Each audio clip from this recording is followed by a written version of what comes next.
Sem falta fica disponível através de podcast da Rádio Observador.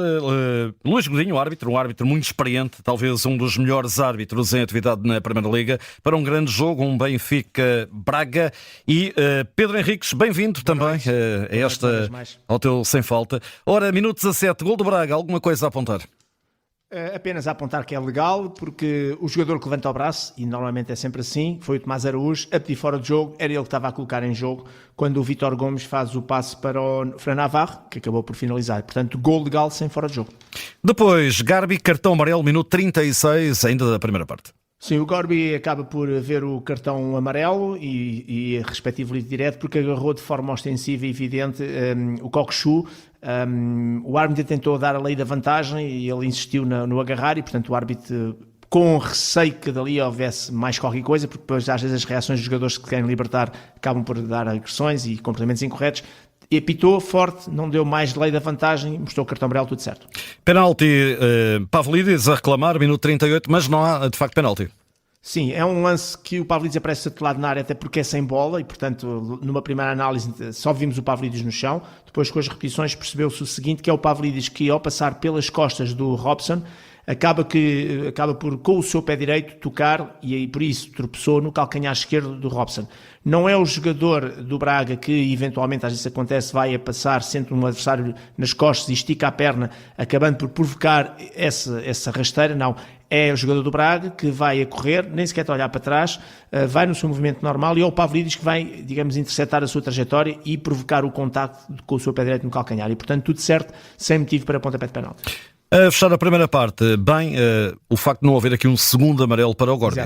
Exatamente, bem, porque é um lance em que o árbitro assinala a falta do Gorbi por uma entrada sobre o Bá, mas depois percebemos pelas repetições, primeiro e parando a imagem, isso dá perfeitamente para ver, que o Gorbi chega claramente com o pé direito à bola primeiro, e quando chega o Bá ainda está longe, e mais, e quando paramos essa imagem, percebemos que o Bá vai com o pé direito dele, do Bá, levantado e de sola.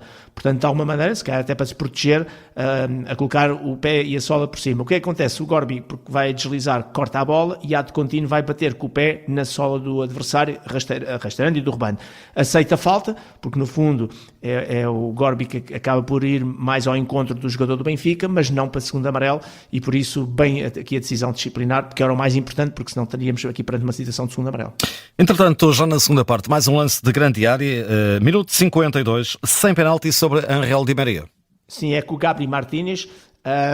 O árbitro dá cartão amarelo por simulação e eu também sou tentado, eu quando há contactos não gosto muito de aceitar cartões amarelos por simulação, porque muitas vezes esses contactos provocam desequilíbrios, mas depois as repetições são más, são repetições de plano fechado e na parte final em que o Di Maria cai, o que deixa-me logo desconfiado em relação à não existência de falta, mas por motivos óbvios. Mas aqui neste caso concreto o que acontece é que o Di Maria procura claramente o contacto, procura claramente sacar aqui uma questão de pontapé de penalti e acaba no fundo por simular e provocar todo aquele contacto com o próprio jogador, o Gabriel Martínez. E, portanto, mesmo com as repetições não sendo muito boas, aceito o mais importante, que é o não ser penalti, e também concordo com o cartão amarelo por simulação. Minuto 54, o Luís Godinho dá logo ali um amarelo e um aviso ao Mateus. Sim, é porque de passar 2 minutos o jogo não tinha recomeçado, o jogo vai recomeçar, portanto, se houve uma simulação, recomeça com um livre indireto, e é exatamente nesse recomeço do jogo que há ali o Mateus a dar para o colega para bater o livre, e depois já não dá, e depois é ele que vai bater, e portanto, claramente a perder tempo, a tentar ainda esticar ao máximo esta paragem, e por isso o árbitro a fazer um aviso cedo e bem, para evitar comportamentos incorretos, sobretudo perdas de tempo, e a mostrar o respectivo cartão amarelo ao guarda-redes do Braga. Entretanto, minuto já 76, à entrada do último quarto de hora, falta aqui cartão para o Horta, para o Ricardo. Sim, é um lance difícil, porque o árbitro marca a falta e percebe-se que realmente há falta do Horta sobre o Amdouni, só não se apercebe é que ele com o pé direito calcou claramente o calcanhar esquerdo. É uma entrada durinha e, portanto, aqui passível do respectivo cartão amarelo. Escapou ao árbitro, um lance menor, mas sim, ficou aqui o amarelo por mostrar. Minuto 80, bem, também não há cartão amarelo para o segundo, era o segundo para o Arthur. Sim, pois, porque o Arthur, esqueci-me de dizer isso, em função do gol do Benfica, depois acaba por ver cartão amarelo por um complemento incorreto de empurrar lá um adversário. E, portanto, se visse aqui cartão amarelo, seria o segundo. De resto, ficou ali um bocadinho a dúvida até o próprio estádio.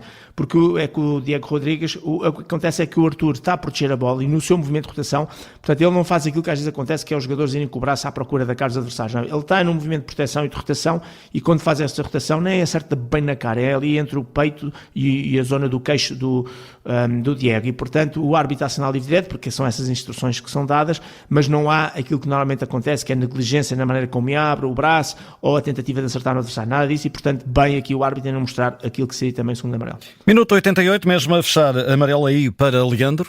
Leandro Barreiro agarra na bola e manda contra o sol a protestar claramente um lançamento lateral que queria a seu favor e que o árbitro não deu, e, portanto, quando há estes protestos, nada a dizer. E minuto 89, é o penúltimo lance em análise, é o amarelo para o Best.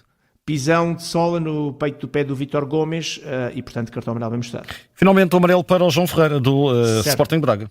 Só que o João Ferreira não foi ele que virou, desculpem a expressão, o Otamendi, foi o Vítor Carvalho que acabou por pontapear o Otamendi. E aqui o Vítor devia ter visto cartão amarelo porque a entrada é duríssima. Eu na altura até disse que o cartão amarelo foi bem mostrado porque realmente a falta sobre o Otamendi existiu, foi uma virada autêntica, mas não foi o João Ferreira que o fez, mas foi o João Ferreira que levou o cartão amarelo. E eu tenho a certeza que não houve engano. O que o árbitro entendeu é que a falta existiu e para ele não havia cartão amarelo para o Vítor. Para mim havia. E como depois o João Ferreira, de alguma maneira, se empolgou ali e protestou e cresceu e criou ali uma certa granela, viu o cartão amarelo. Portanto, o cartão amarelo ao João é por essa atitude de comportamento, mas faltou o cartão amarelo, no meu ponto de vista, ao Vítor.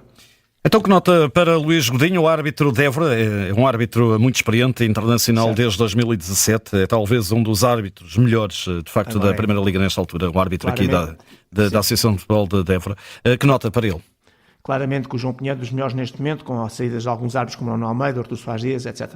Eu vou dar uma nota positiva, nota 7.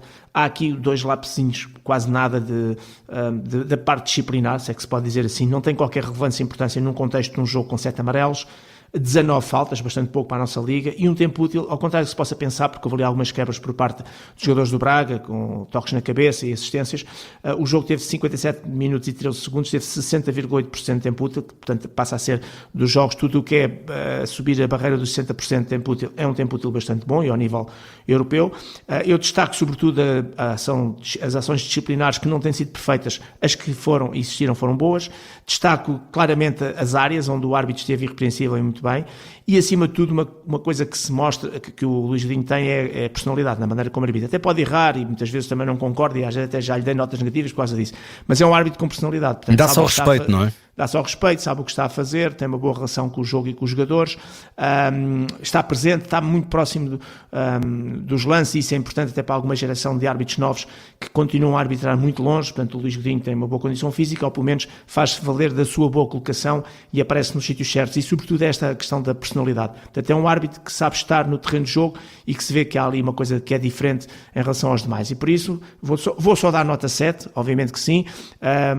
Tive aqui tentado entre o 7 e o 8, mas com aqueles lápis disciplinares, eu para dar 8 ou 9 tenho que depois passar, tenho quase de regressar à perfeição. Não há árbitros perfeitos, como é óbvio, mas aqui que conta mais do que a quantidade da nota é a parte qualitativa, dizer que foi uma arbitragem muito boa e, portanto, uma boa decisão.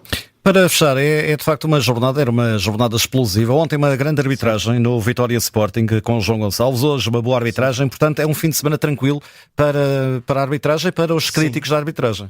Certo, e ainda bem que assim é, porque quando a arbitragem não é perfeito, está exatamente. Bem, exatamente, quando a arbitragem está bem, quem beneficia mais do que os árbitros é o próprio futebol. Naturalmente, as pessoas focam-se mais naquilo que é o técnico-tático, e em vésperas de uma semana muito interessante, porque a Taça da Liga, embora não dê competições europeias, dá um título, e normalmente se diz que é o campeão de inverno, e vem aí 2, 3 jogos, obviamente, porque depois não sabe quem vai à final, mas seja quem for, é a Sporting, a Benfica, é a Porto e a Braga, e portanto temos aqui já 2 reencontros garantidos, Sporting Porto e Benfica com o Braga, e depois uma final, e portanto é bom que haja este antes de forma tão positiva como foi esta dupla arbitragem destes ditos jogos grandes. Luís Godinho, nota 7 atribuída pelo Pedro Henriques. Pedro, um grande abraço e bom resto de fim de semana. Obrigado, igualmente. Fica disponível ou sem falta também através da podcast da Rádio Observador.